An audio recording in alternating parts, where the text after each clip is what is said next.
Bem-vindo a todos e a todas. Hoje nós estamos em mais um episódio do Diálogos Finde e nós temos conosco, nós temos nossos convidados, que é o professor Paulo Gonzaga e a professora Maria Carolina Gulo, e a gente vai falar um pouco mais sobre o artigo que foi recentemente publicado no último Boletim Finde, que é intitulado O Plano Nacional de Adaptação às Mudanças do Clima, muito pouco e muito tarde. Então, antes de mais nada, professores, obrigada pela presença, pela disponibilidade de vocês aqui. E eu queria começar pedindo para que vocês se apresentem um pouco antes da gente entrar nos tópicos do artigo. Acho que podia começar para a Carol, né? Tá bom. Ladies first. Não sei, será que isso é machista, eu dizer ladies first? Não, Não, acho tranquilo, que não. tranquilo. Vou aceitar o seu cavalheirismo. Bom, primeiro, obrigado pelo convite por estar aqui, né? É sempre um prazer conversar com o Paulo e divulgar também um pouco das nossas pesquisas, as nossas ideias. Bom, então, como foi dito aqui, né? Meu nome é Maria Carolina Gulo, eu sou formada em Economia, com mestrado em Economia e doutorado em Economia pela Universidade Federal do Rio Grande do Sul, perdão. Hoje eu trabalho na Universidade de Caxias do Sul, já ia trocar um pouco as coisas aqui, né? Trabalho já há 23 anos na Universidade de Caxias do Sul.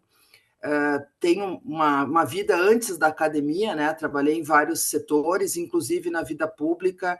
Eu tive a oportunidade de trabalhar, que foi onde eu conheci a área ambiental. Eu fui gestora do Fundo de Recursos Hídricos da então Secretaria Estadual de Meio Ambiente aqui do Rio Grande do Sul, lá em 2000. E aí ali eu tive a oportunidade de conhecer, então, a questão mais voltada ao meio ambiente e conhecer os colegas da Sociedade Brasileira de Economia Ecológica, através do Percy, que era um colega lá de causa, digamos assim. E aí, em 2013, inclusive, eu entrei, então nós conseguimos fazer um evento da Sociedade Brasileira de Economia Ecológica aqui em Caxias do Sul, na universidade, e a partir Foi daí, quando eu então... conheci a Carol, inclusive, né? Exatamente, foi quando nos conhecemos, aí conheci É. boa parte do pessoal da EcoEco pessoalmente aqui no evento, e a partir de então tenho participado da EcoEco e tenho feito estudos na área ambiental. Hoje eu trabalho nessa linha, mas eu também trabalho aqui em 3 programas de pós-graduação aqui na universidade, além do curso de Economia. Eu trabalho no programa de mestrado e doutorado em Direito, no programa de mestrado e doutorado em Ciências da Saúde e no programa de mestrado e doutorado em Turismo e Hospitalidade.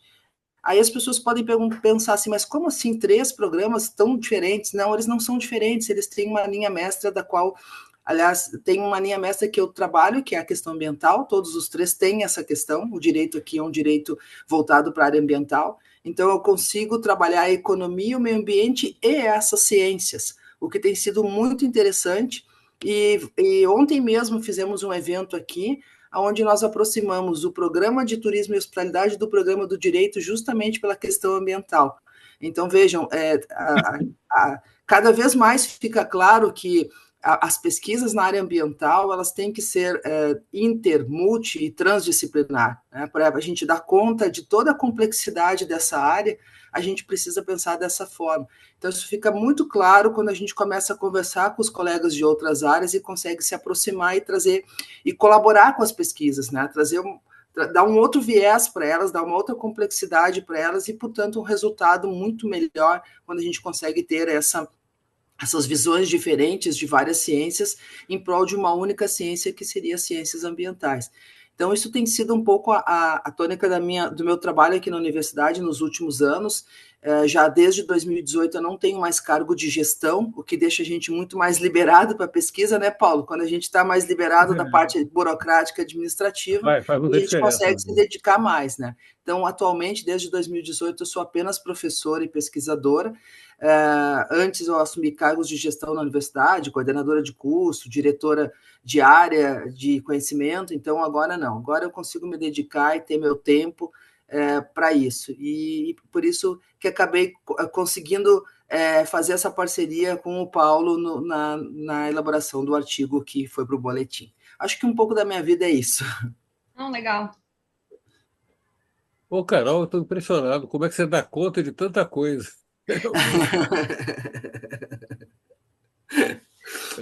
Três Bem, pós-graduações, né?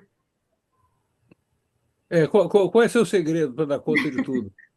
É, trabalhar de casa, entendeu? Agora mesmo estou aqui em casa, trabalho de casa, eu vou à universidade somente para a parte mais da necessidade das aulas, da sala de aula, né? Hoje mesmo, depois aqui da nossa conversa, eu tenho à tarde, eu tenho que ir a Bento Gonçalves, uma disciplina de análise econômica do direito ambiental. Então, vou lá para essa disciplina do doutorado do direito, né? Mas é muito interessante. E aí as pessoas começam a entender um pouquinho, Paulo, e a oportunidade da gente fazer as pessoas conhecerem a economia e conhecerem também a questão ambiental, né? Do quanto a gente precisa conciliar essas ciências, né? Eu brinco com os meus alunos que eu mostro para eles que uma lei não é nada se ela não puder sair do papel. A lei é necessária, mas também se ela for uma lei absolutamente inviável do ponto de vista econômico, ela não vai sair do papel. E aí o fim maior, que é a preservação, por exemplo, do meio ambiente, a gente não vai conseguir chegar, não vai conseguir atingir esse objetivo se a lei não observar alguns parâmetros econômicos, tecnológicos, né, que possa ser adequado nesse momento para poder fazer frente às necessidades que a gente tem de preservação e recuperação do meio ambiente. Deixa eu só fazer uma observação antes de eu apresentar. Até falo muito dessa história quando eu dou aula do meio ambiente, né?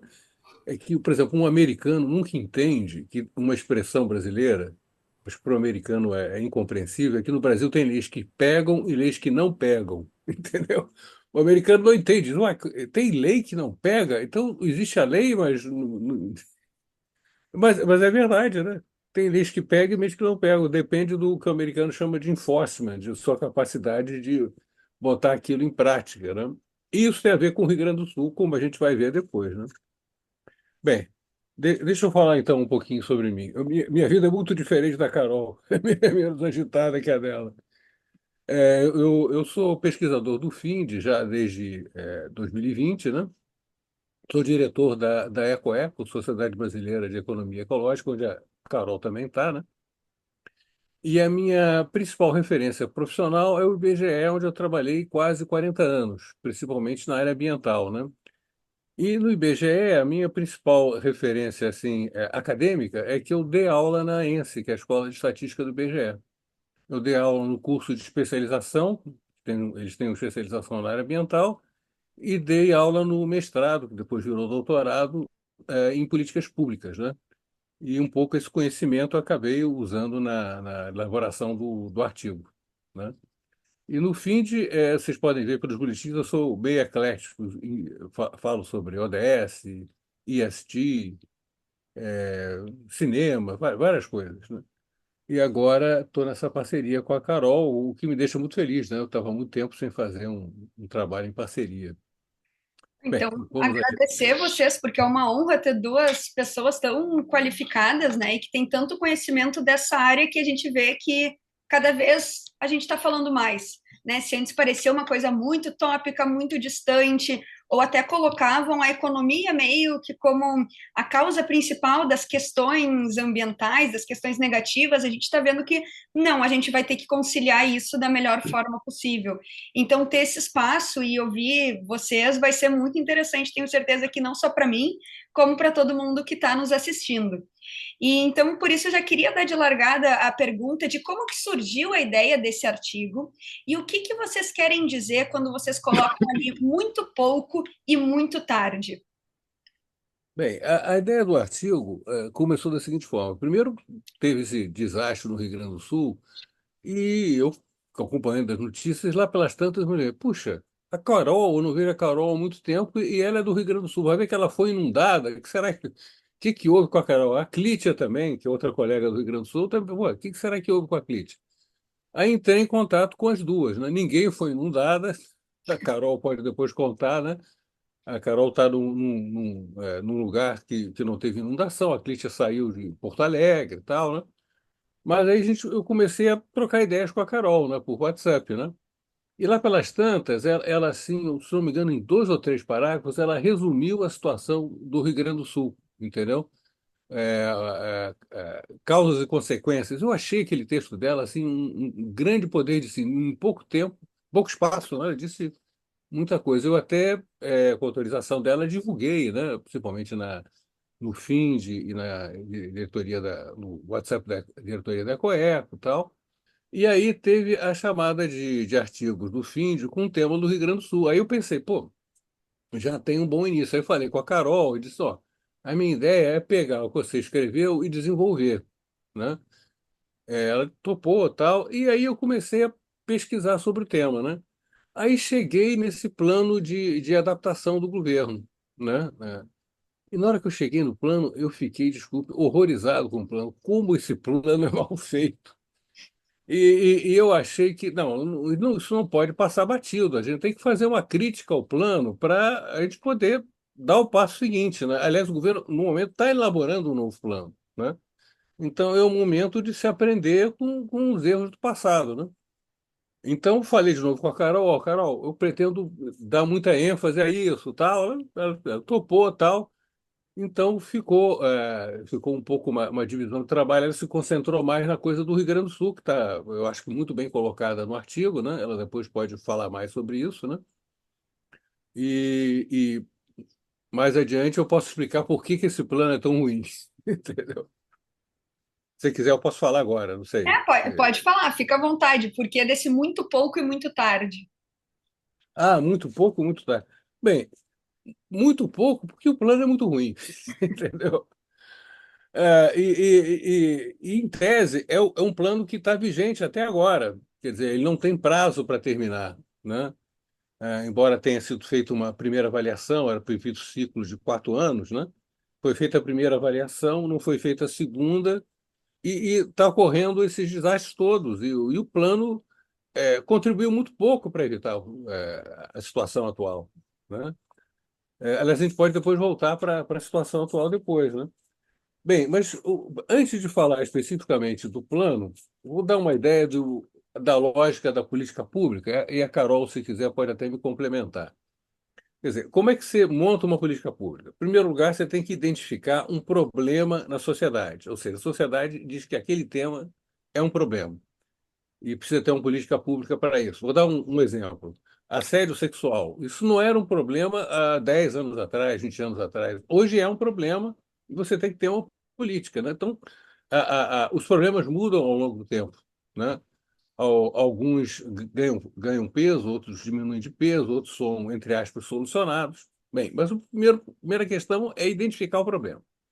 Identificado o problema, se faz um diagnóstico que vai dizer qual é a situação. E o diagnóstico já em pouco indica o que deve ser feito, né? Aí esse problema entra na agenda da política pública.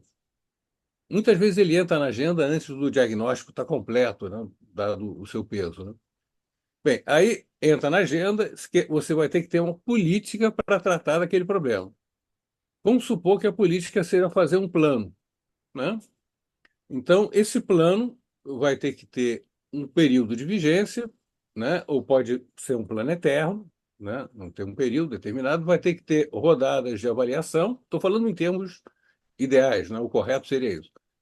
Rodadas de avaliação, o plano vai estar dividido em programas e os programas em atividades, né? E importante, esse plano tem que ter objetivos muito claros e mensuráveis.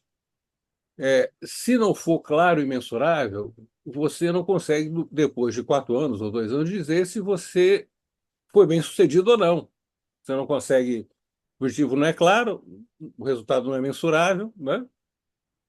E você tem que construir, em cima desses objetivos, metas a serem atingidas, e você tem que ter indicadores para essas metas. Um problema muito comum em planos, eu vejo isso muito não é exatamente um plano, mas no ODS, né, os Objetivos do Desenvolvimento Sustentável, né?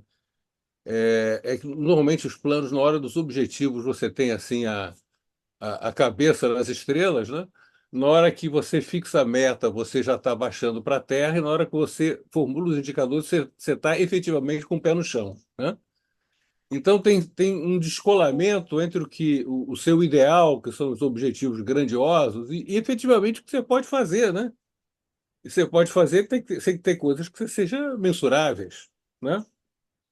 Então, eu vou direto no plano dos objetivos específicos. Estou falando aqui do plano de 2016 a 2020, né? 4 anos, teve uma rodada de avaliação em 2020, uma parcial no meio. Objetivo específico. Primeiro objetivo específico: orientar a ampliação e disseminação do conhecimento científico, técnico, tradicional. Muito bem. Não é ampliação e disseminação, é orientar a ampliação. Como é que você mede orientar alguma coisa? Entendeu? Orientar a ampliação e disseminação de uma coisa. Quer dizer, não é uma coisa, não é um objetivo claro, não é claramente quantificável, né? Aliás, tem uma frase que eu gosto muito de repetir, eu acho que de uma estatística da OECD, que ela diz assim: o que não é bem definido não é bem mensurado, né? Então, esse é um exemplo claro, né?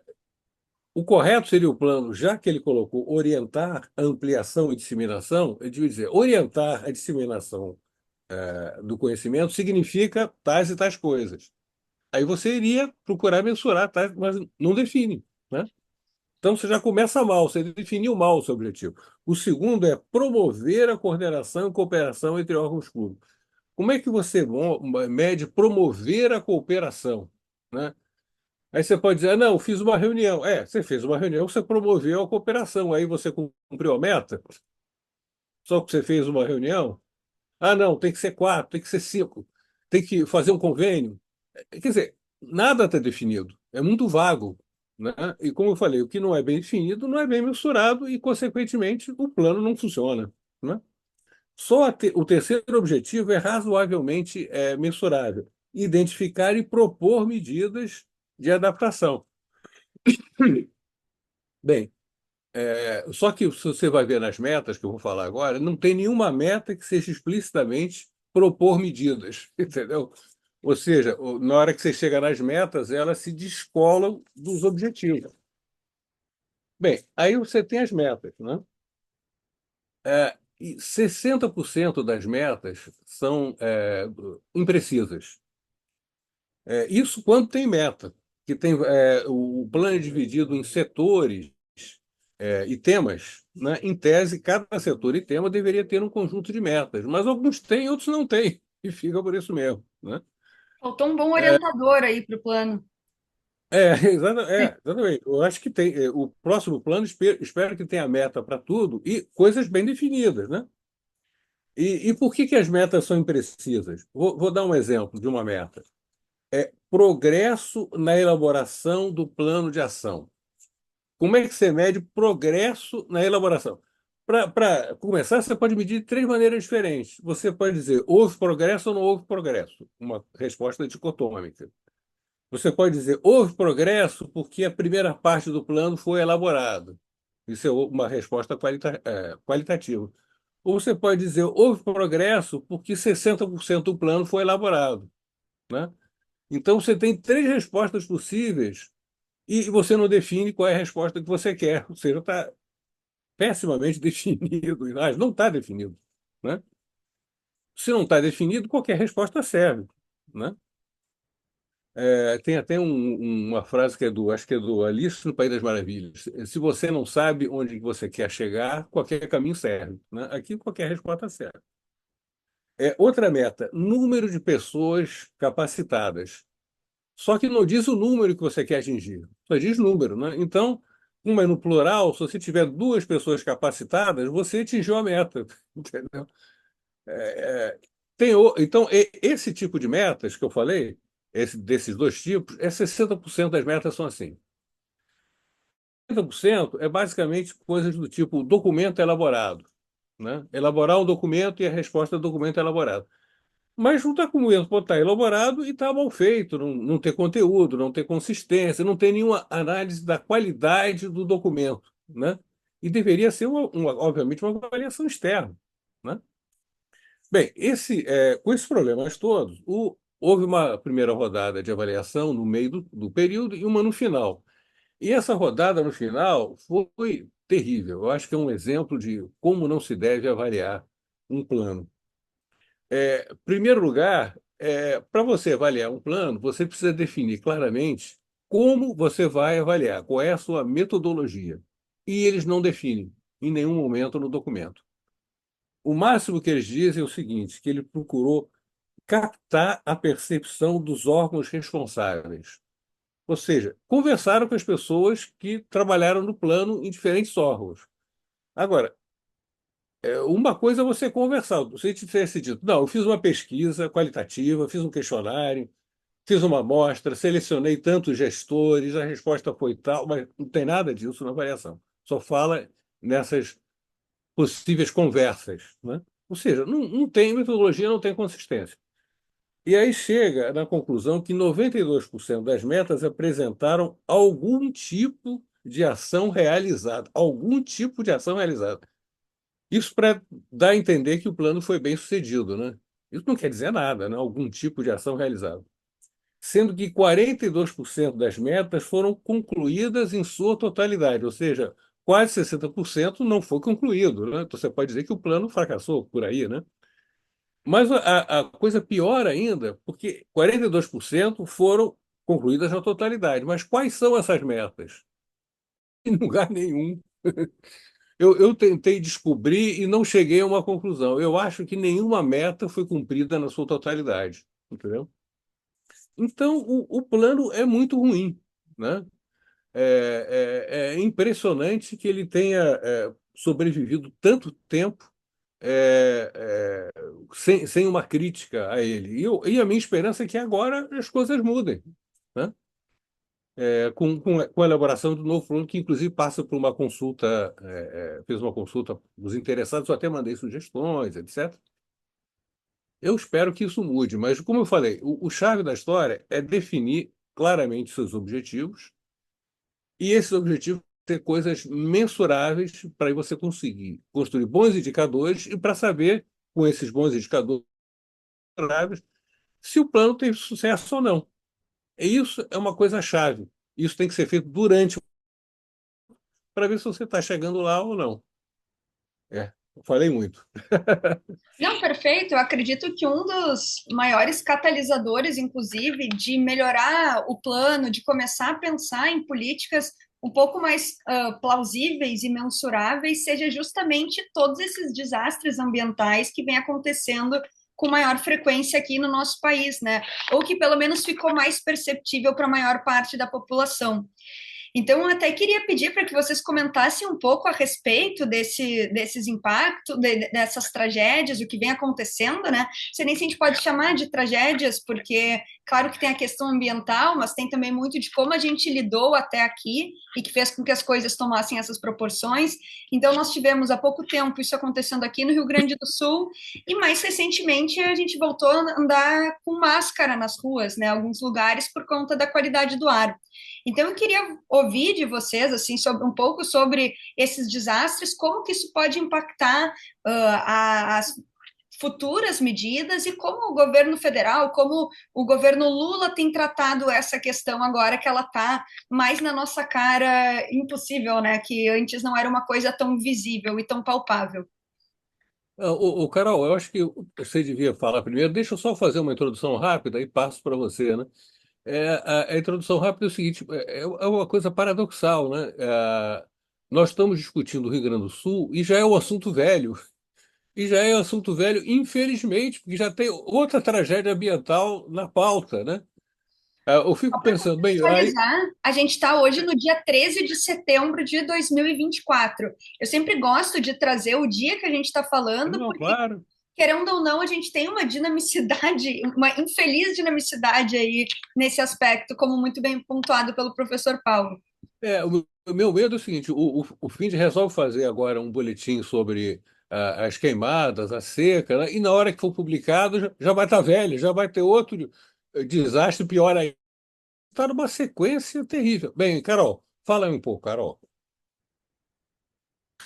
Então, na verdade, a gente sempre conviveu com alguns desastres, né?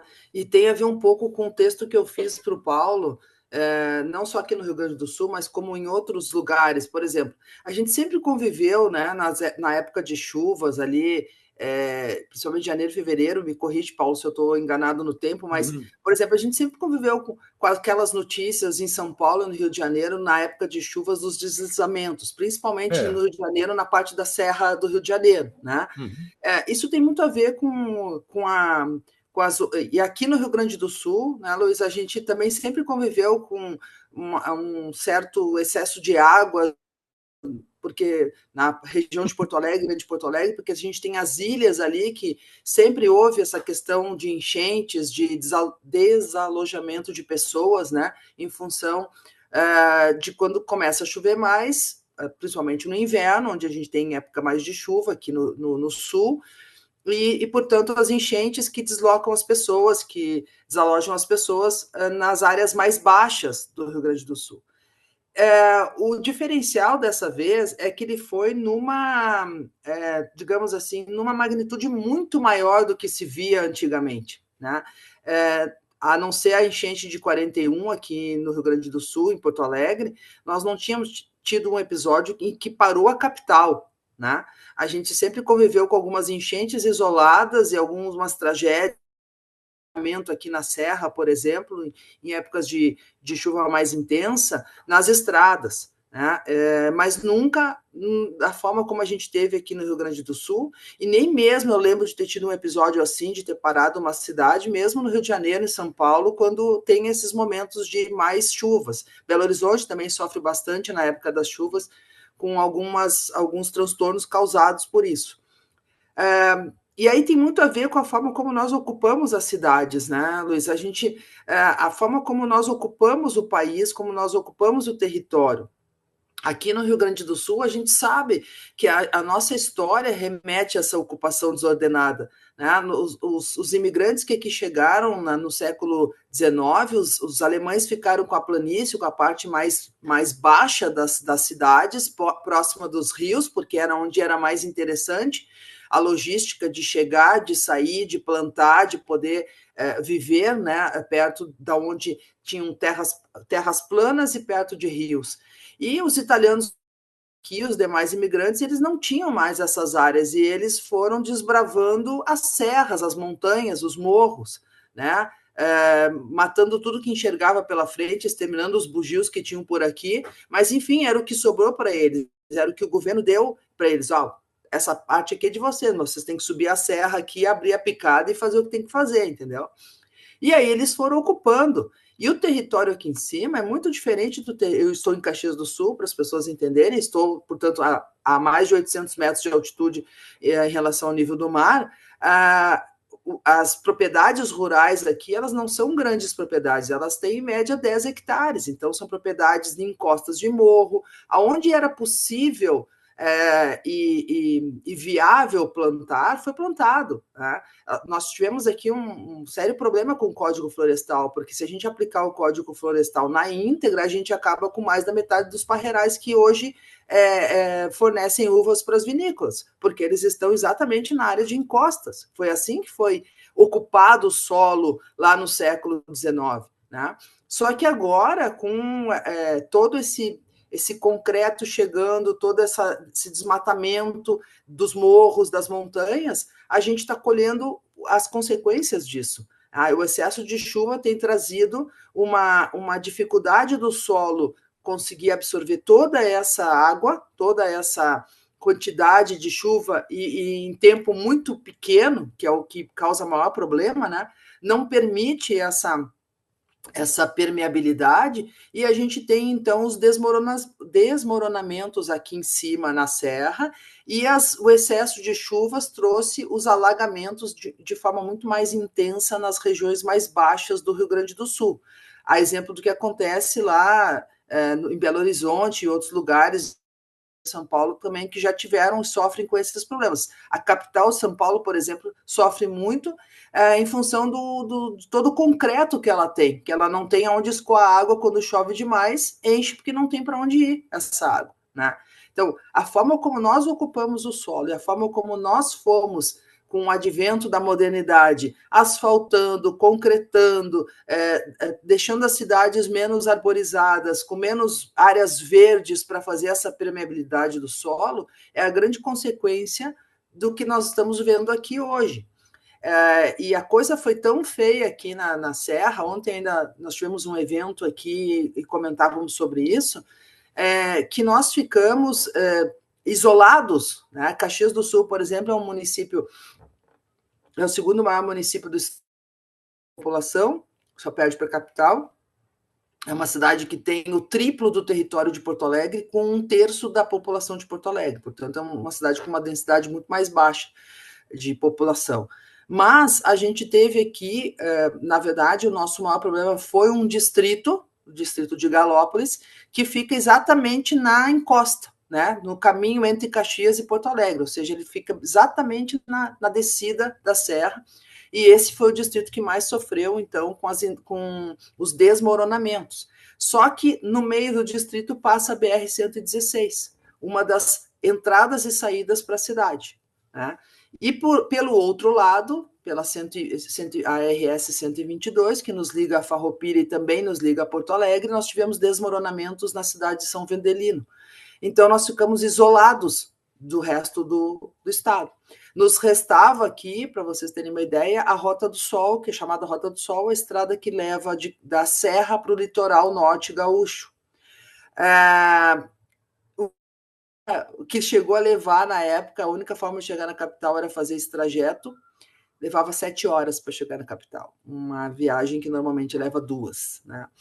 Só que aí, no meio do caminho, aqui num outro distrito de Caxias, nós temos Caxias e região, para que o nosso aqui ouvinte ou telespectador, não sei nem mais como chamar essa nova realidade, mas enfim, tenha uma ideia, como nós estamos acima dos rios, a água que nós usamos é água de captação de chuva, então nós temos barragens, né, para fazer essa captação de chuva e abastecer as cidades da região.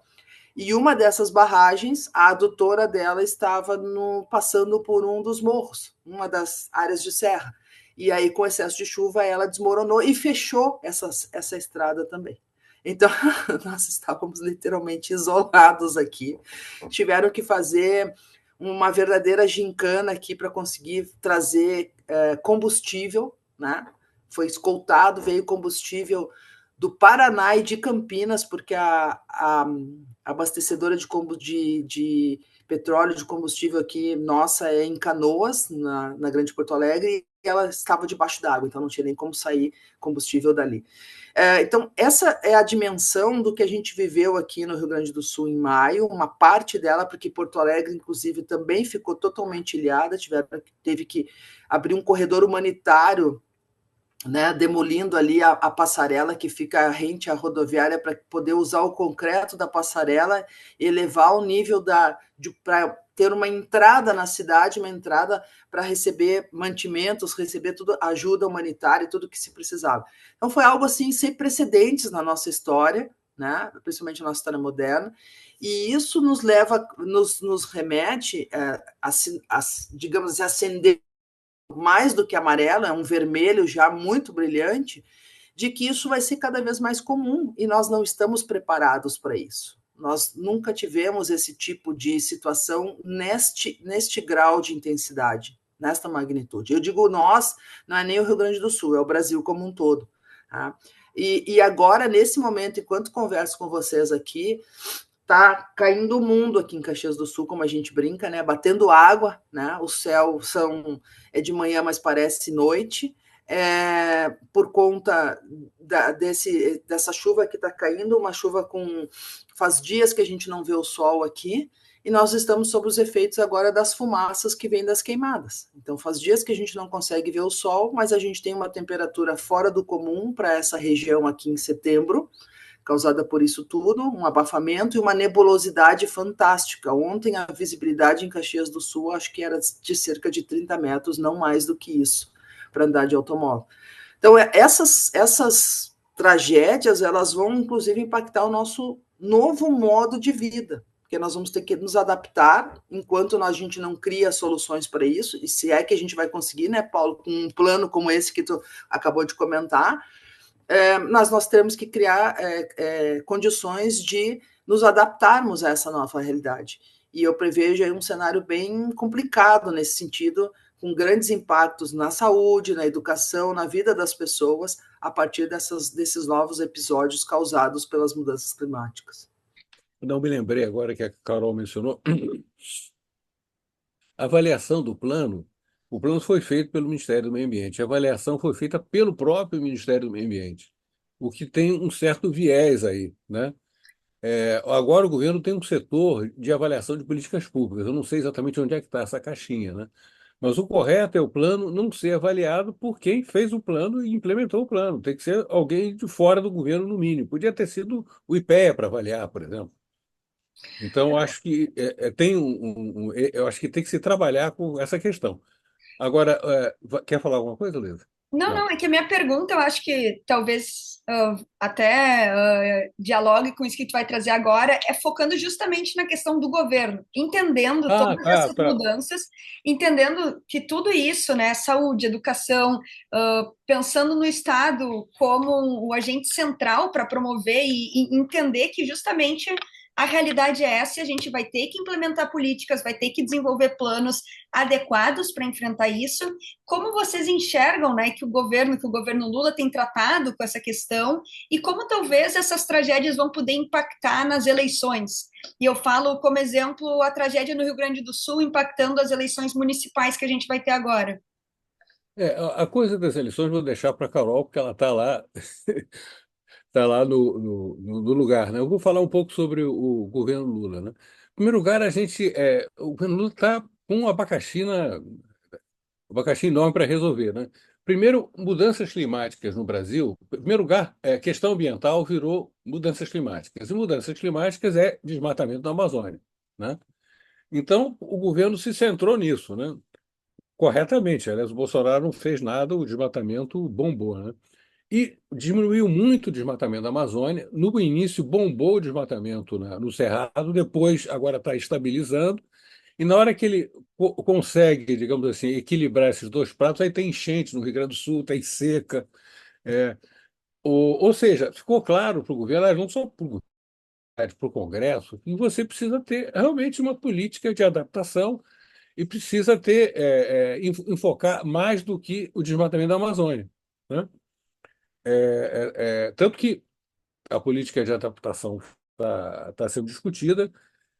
Foi criada em junho, se não me engano, foi aprovada a Lei do Manejo do Fogo, que é uma coisa importante, estava encroada no Congresso e foi aprovada, e agora está em discussão a autoridade climática, que é uma coisa que a Marina queria já desde o início, mas não conseguia passar. Mas agora, com essa tragédia toda, conseguiu passar. Quer dizer, tem um ditado que em economia, elas em política, que diz assim: nunca perca a oportunidade de uma boa tragédia, né? Pode parecer uma coisa meio, sei lá, pode ser mal, mas eu acho que, na verdade, a tragédia tem um lado positivo, né?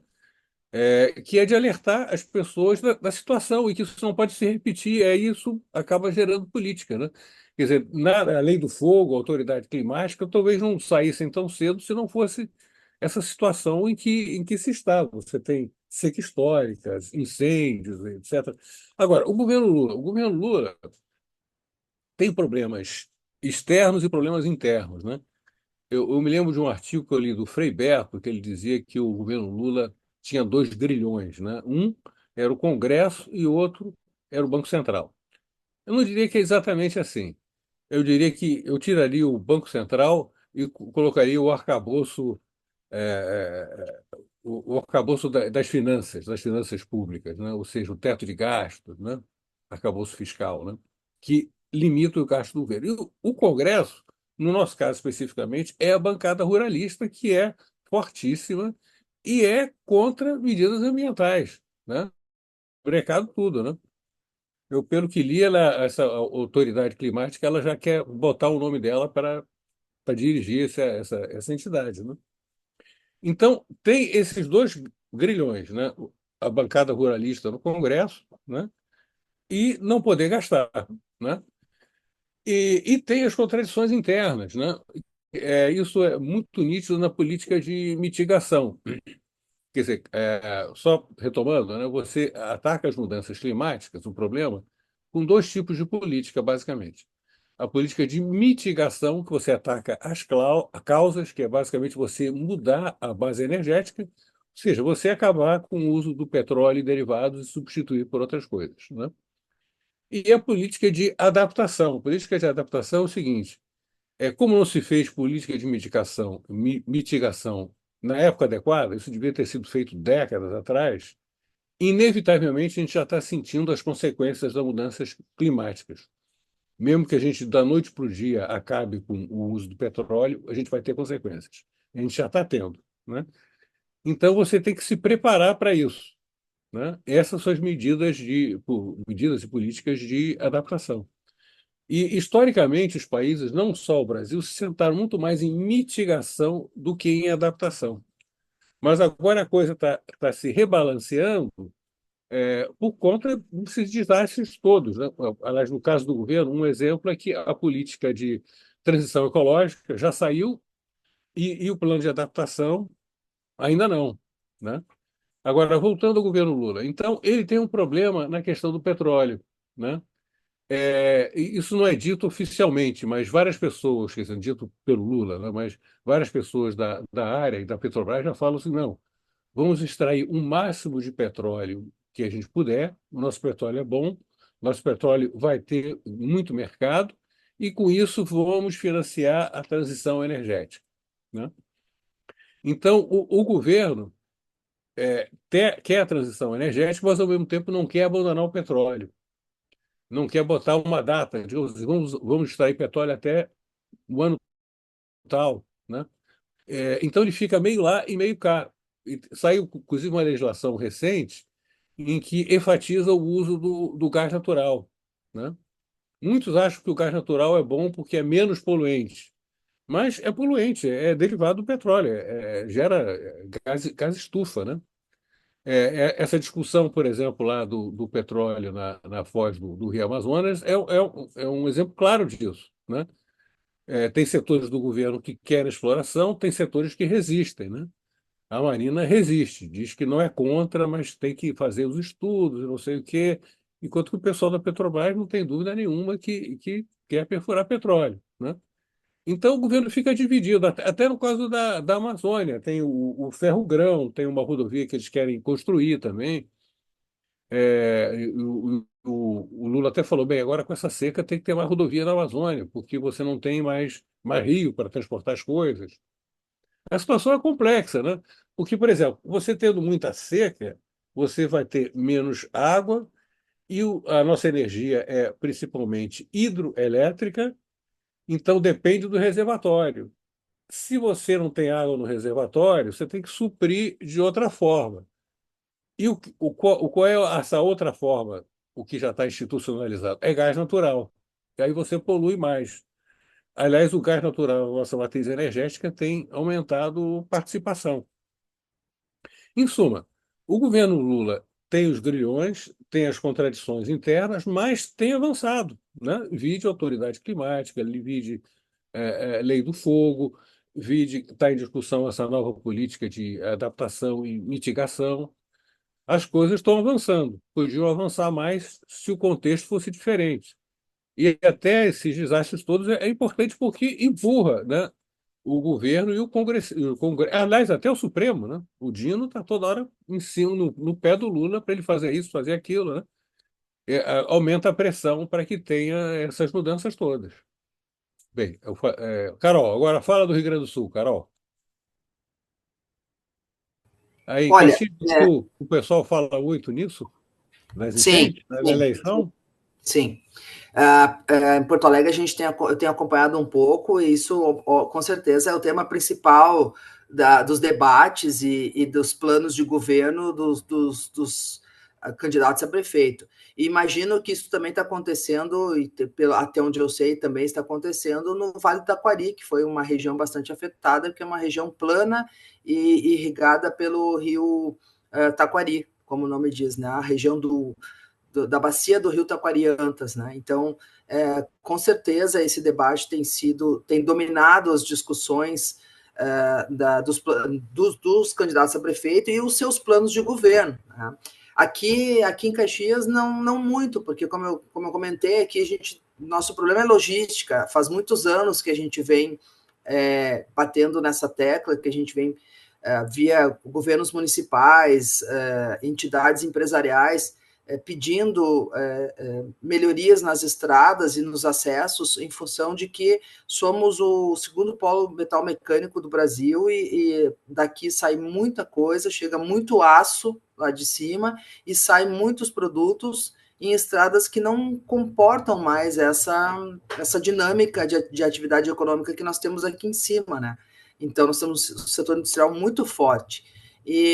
Então, essa é uma demanda antiga. E isso, sim, tem mobilizado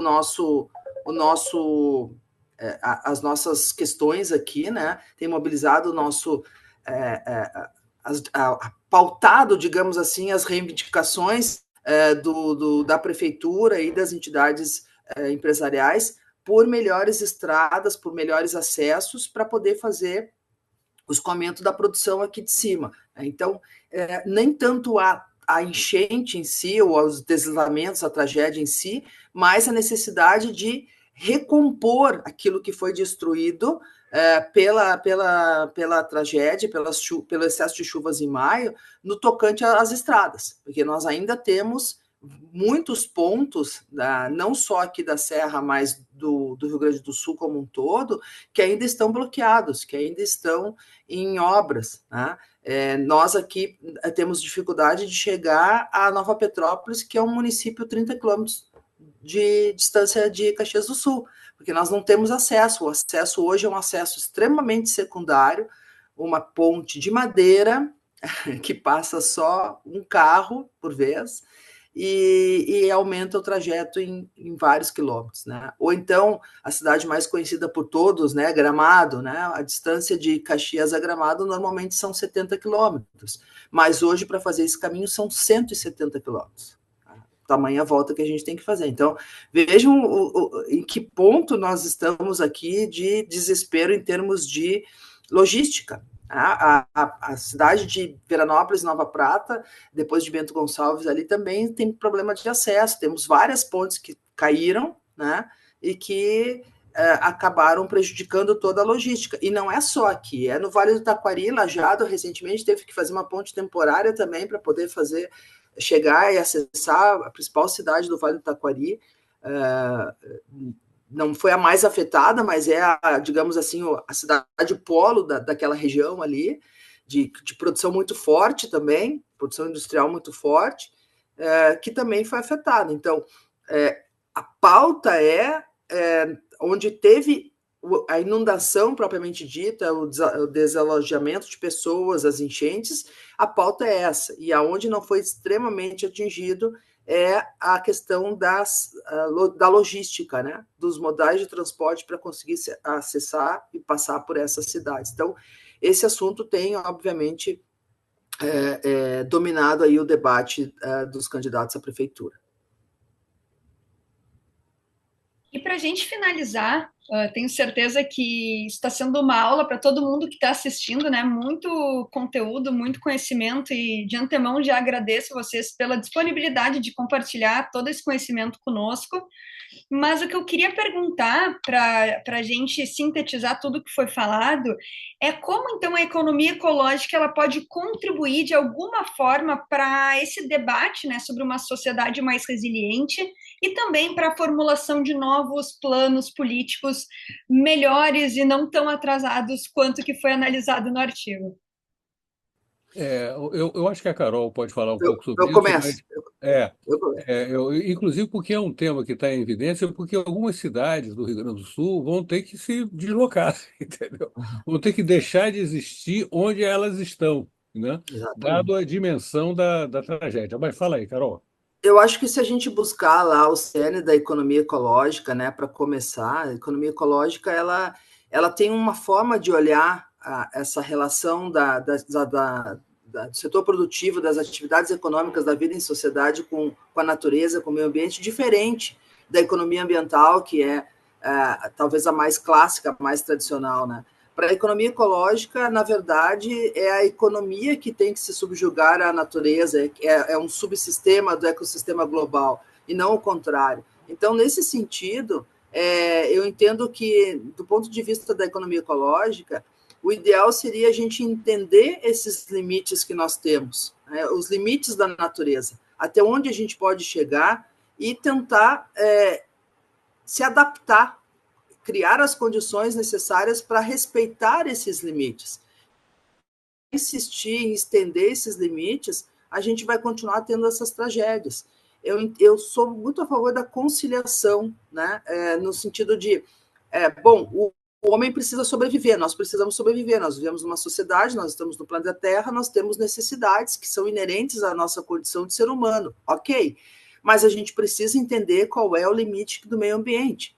O limite do meio ambiente hoje já está em agosto. A gente já está no cheque especial faz já quase um mês, né, pelos cálculos. Né?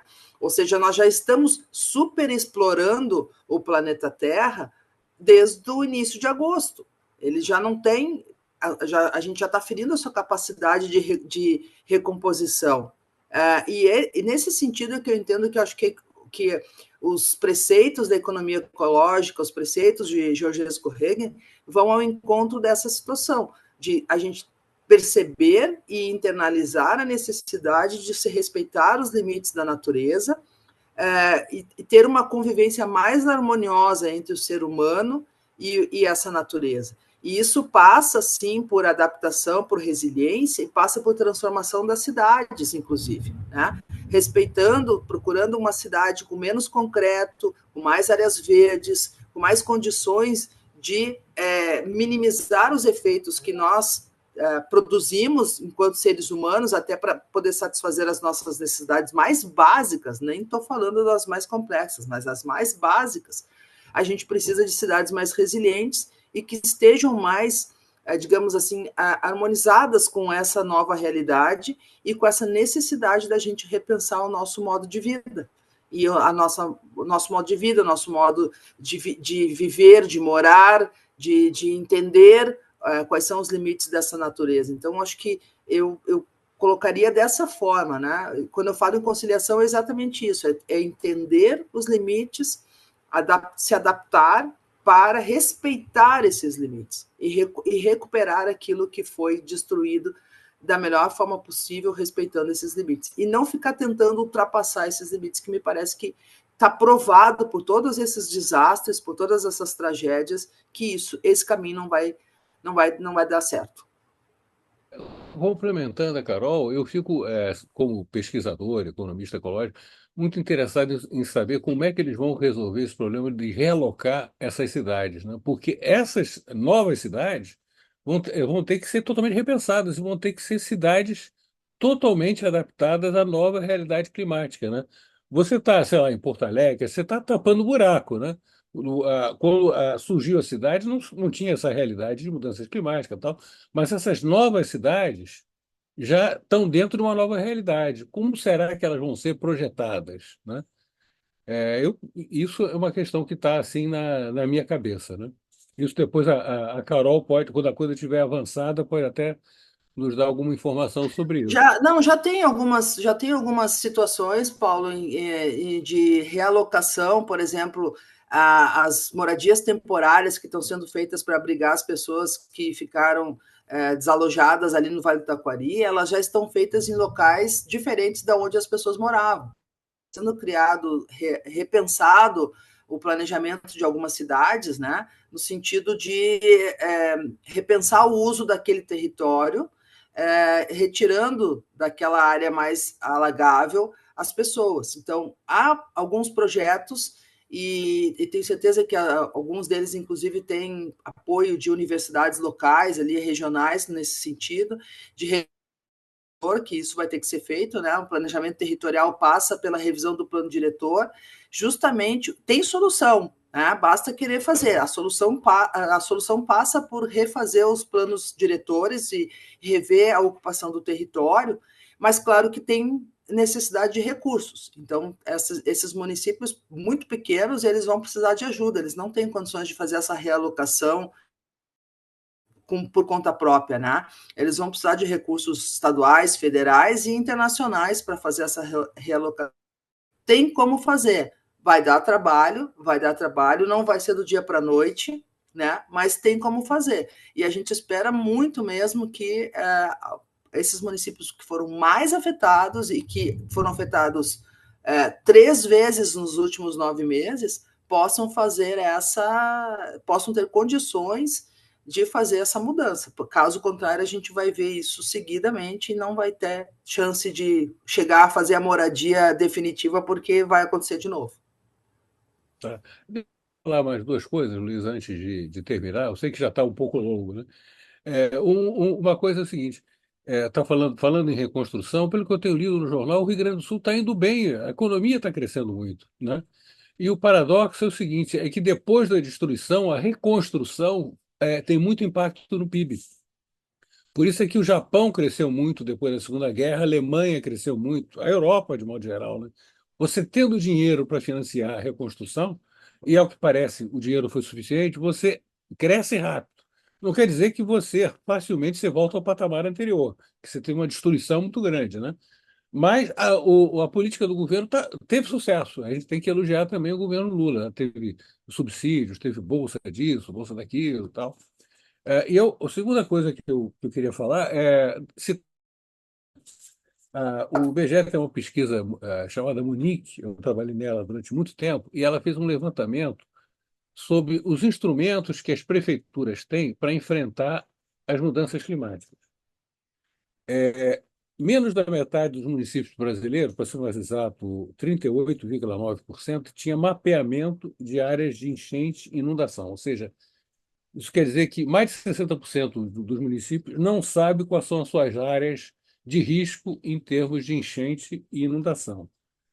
Um pouco menos de 20% tem mecanismos de controle e fiscalização para evitar a ocupação em áreas suscetíveis a desastre, né?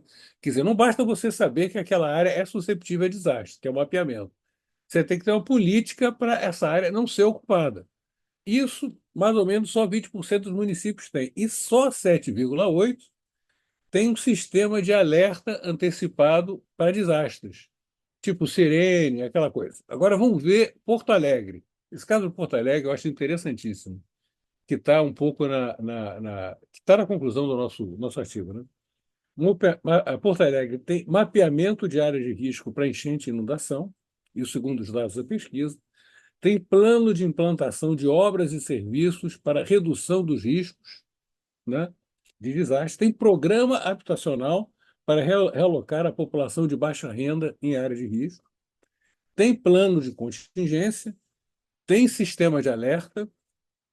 E, segundo o Adapta Brasil, que é um índice criado pelo Ministério de Ciência e Tecnologia, é uma cidade com baixíssima vulnerabilidade climática, por causa de tudo isso que eu falei. Muito bem, o que aconteceu? O desastre total, entendeu?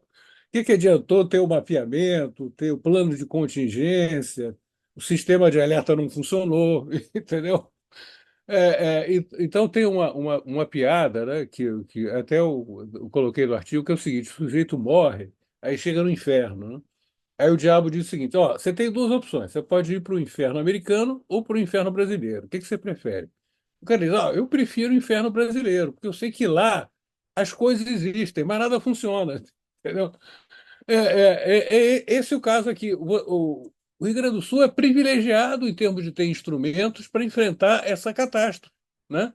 Você vê, só 7,8% dos municípios, 7,8% do município tem sistema de alerta. E Porto Alegre tem. E o que adiantou? Nada. Entendeu? Ou seja, é aquela coisa: tem a lei e a lei não pega. Você pode ter o instrumento e, na verdade, ele não funcionar, né? Você vê como a questão é complexa e como a gente precisa avançar nessa área.